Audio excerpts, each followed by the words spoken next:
Studio.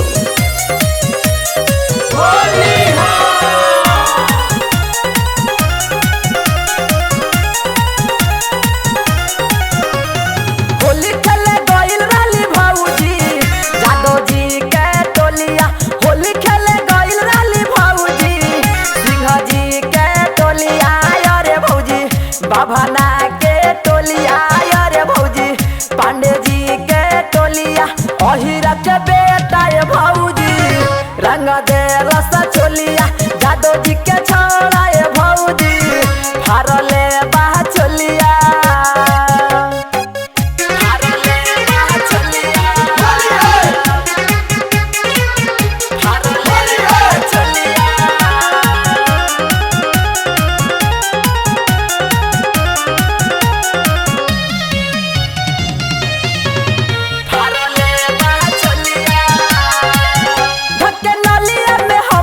लसार देलसो पसवान जी के छोड़ा मजा मार लेलसो। पसवान जी के छोड़ा मजा मार लेलसो। नलिया में हमरा लसार देलसो इतना साओ जी के छोड़ा मजा मार लेलसो।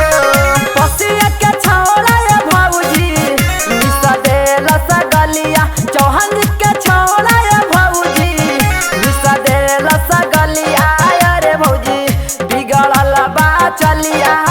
भौजी टूटल काना बलिया। जादव जी के छौड़ा ये भौजी फार देलस चोलिया। अहिरा के बेटा ये भौजी रंग देलस चोलिया।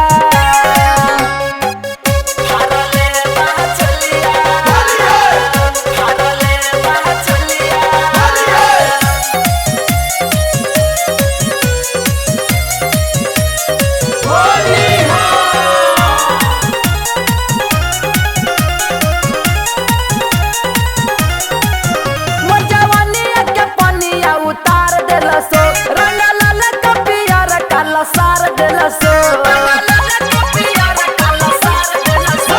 जवानिया के पनिया उतार देलसो रंग लाल कपियर काला सार देलसो। ऊपर का सकेल सुगनवा पता कले बानलिया। ऊपर का सकेल ललुआ जी पता कले बानलिया। अरे भौजी चली गईले गोलिया। भौजी पुरुबा हो टोलिया। जादव जी के छौड़ा ये भौजी रंग दे रस चोलिया। अहिरा के बेटा ये भौजी रंग दे रस चोलिया। होली खेले गइल रहली भौजी जादव जी के टोलिया। होली खेले गइल रहली भौजी सिंह जी के टोलिया। अरे भौजी बाभना के टोलिया। अरे भौजी पांडे जी के टोलिया।